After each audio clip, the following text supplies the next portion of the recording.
fighters because Joe Biden opened up the American southern border and allowed the cartels to turn it into their playground. Now, that's the bad news. The good news is, as President Trump said last night at the State of the Union, it turns out we didn't need new laws. We didn't need fancy legislation. We just needed a new president of the United States, and thank God that's exactly what we have.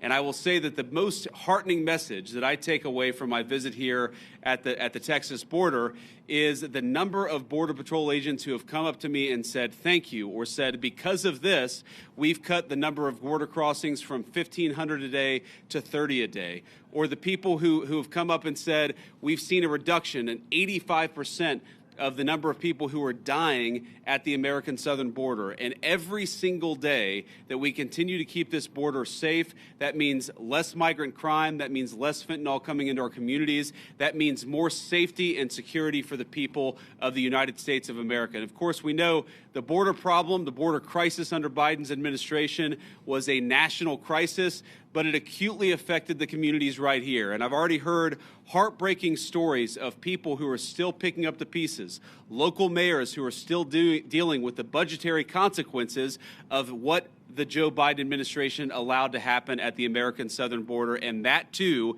is something that President Trump is going to help address, help fix, and help solve. Now, I wanted to bring Secretary Hegseth and Director Gabbard at DNI down here because, one, I obviously enjoy their company, and it's good to have them down here with me looking around today. But unfortunately, we know that because of what's happened, the border crisis has become a matter of national intelligence, and it's also become something that requires the Department of Defense to engage with. I was talking with Paul Perez earlier. The drone technology that the cartels are using requires, unfortunately, a military response and military support. So it was important for Secretary Hegseth to see what's going on because we know that the millions and millions of people who were let in over the last 4 years, many of them are connected to foreign terrorists. It's important for our leader of national intelligence to get a sense of what's here on the ground. So before we take questions from the press, and all of us are willing to take questions, I want to give Secretary Hegseth and then Director Gabbard an opportunity to say a few words themselves. Mr. Secretary. Well, Mr. Vice President, thank you very much for inviting us. It's great to be here with you, with the director, with our fellow friends in civilian clothes and in other shades of green. This is a demonstration of a true partnership on the southern border. As President Trump has made clear on the campaign trail and from day one and last night, border security is national security. And from the Defense Department, we've watched for a couple of decades other people's borders being secured while ours was open for an invasion of drugs and of violence and of chaos for American communities. That stops under President Trump. And the Defense Department has assets that we can bring to bear, not just troops, not just surveillance, not just equipment, but actual planning and capabilities that enhance what Border Patrol is already doing, which is why it's been incredible to hear from our partners about what we've been able to allow them to do, facilitate them, and we've seen it in the numbers. 98% drop in crossings on the southern border. We're not yet at 100% operational control, but we are on our way because that is the mandate that the president has given us. So more resources are coming to this border. We are dedicated to securing it. That's the reason for our trip and our partnership. And I want to thank all the men and women who've been doing it recently in uniform, who have been doing it a long time right here, have dedicated their lives to securing the American people. And at the Defense Department, we are committed to continuing to being a big part of it. So, Mr. Vice President, thanks for having us. Absolutely, man. Appreciate Thank you. Great. Now, Director of National Intelligence, Tulsi Gabbard. Tulsi.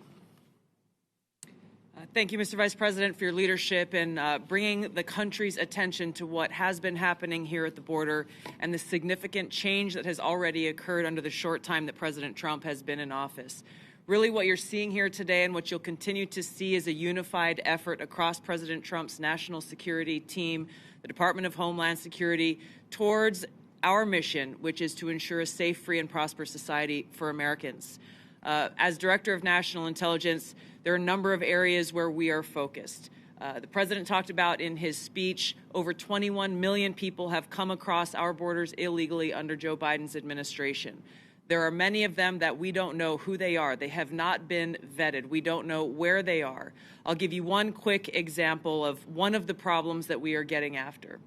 From Central Asia, there were over 4,000 people who came across our borders using an ISIS-affiliated network. Our National Counterterrorism Center went through and identified those individuals. There were hundreds of them who were either known terrorists or associated with known terrorists. That information was provided to the Biden administration. You may remember in some of the news, a little over 100 of those people were arrested in 2024. Of those who were arrested, only 8 were either deported or remained in custody.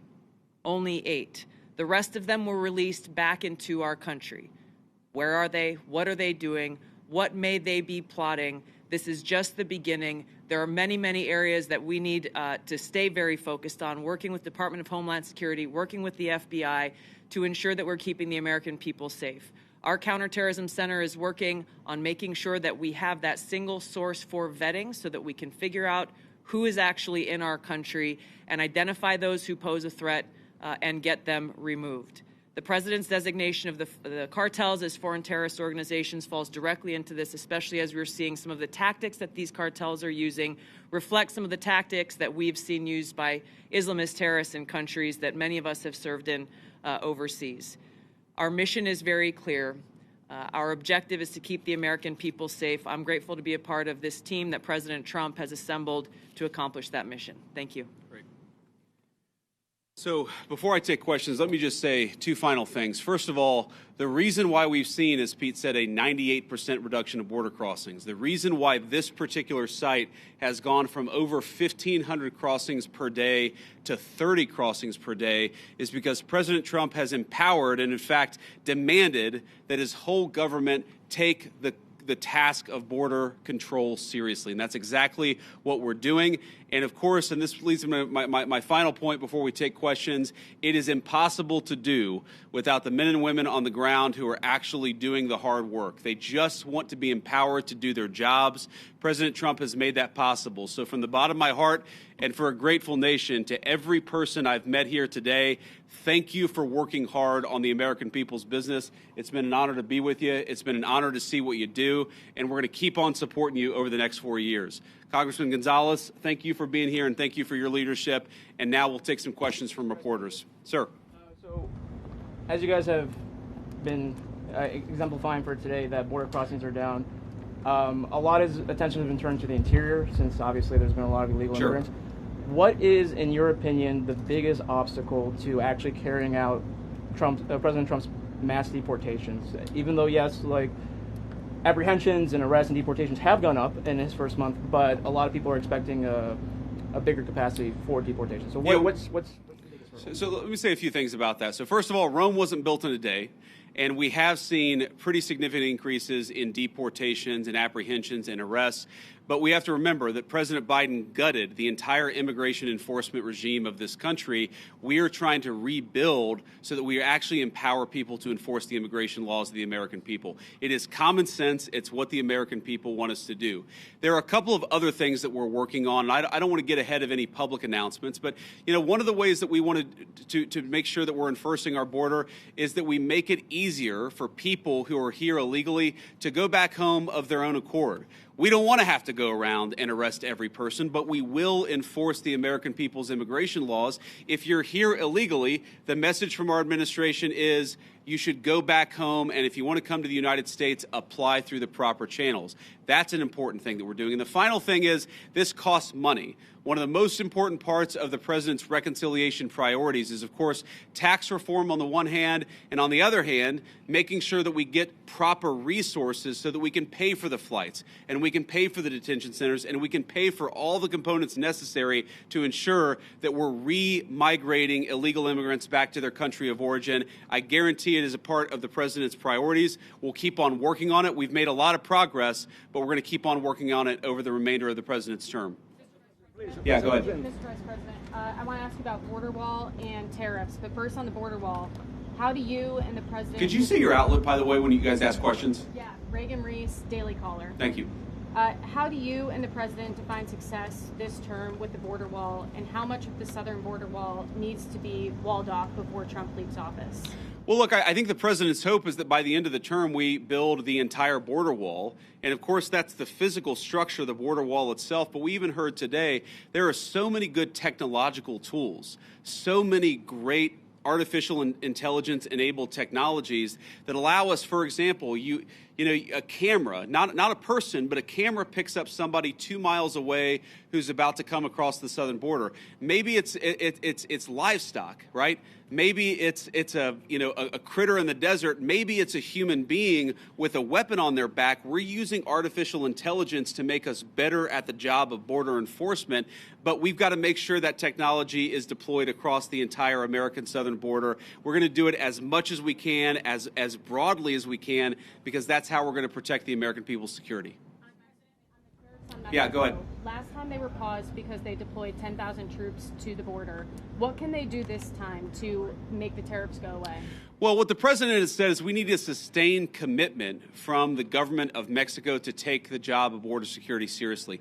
Fentanyl is the single largest cause of death among young Americans, and we know that a substantial portion of it is, the precursors are made in China. They come to Mexico, they're manufactured in Mexico and brought across the border by the Mexican drug cartels.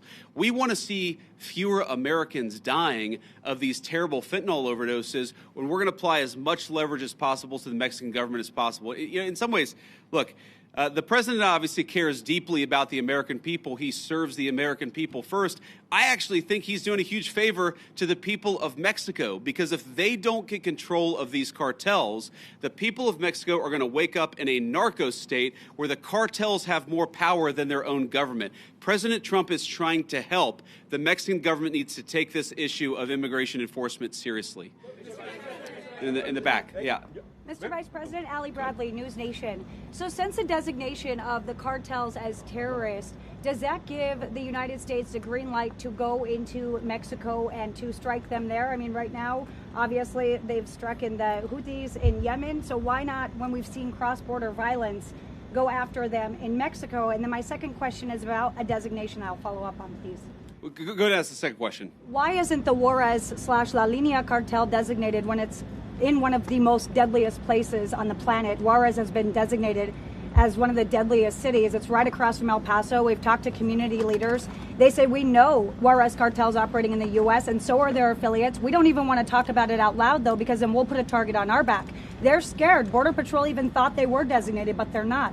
The State Department didn't tell me why. So on that, we're looking at additional organizations. Obviously, this is the determination of whether to determine a particular organization, a terrorist organization, is something that we consult with our leaders of the Department of Defense. We also consult with our friends in other governments. We maintain the optionality to designate further organizations, terrorist organizations, if we feel that we need to in order to protect the American people. And I think President Trump has made it very clear he's not going to be shy about designating some of these cartel organizations as terrorists if he thinks he has to protect the American people. Your first question was about American forces to strike. Oh, sorry. Yeah. So, look, I'm not going to make any announcements about any invasions of Mexico here today. The president has a megaphone, and of course, he'll speak to these issues as he feels necessary. But what designating cartel organizations allows us to do is deploy the full resources of the United States military to engage in serious border enforcement. Of course, the president is going to make the determination about how we deploy those forces. But our hope is that Mexico takes this job seriously. We don't want to have negative relationships with the Mexican government. We want the Mexican government to help itself, but also in the process to help the American people by taking these organizations seriously. It's going to destabilize the entire country of Mexico, the entire government, if they don't take it more seriously. We're hopeful that they will. And if they don't, then of course, we'll figure out what to do from there. Univision. So, you just mentioned something about invasion of Mexico. Is there any talk or any thoughts about actually U.S. military forces going into Mexico? No. Next question. On tariffs, are any other industries other than automotive reaching out to you guys to carve out special deals And did the automotive industry know this was coming before today? Well, a number of industries have reached out to us to ask us for exceptions to the tariffs, but I think the president's been very clear here that he wants the tariffs to apply broadly. He doesn't want to have 500 different industries getting 500 different carve-outs, and the way to avoid application of the tariffs is to have your factory and have your facility in the United States of America.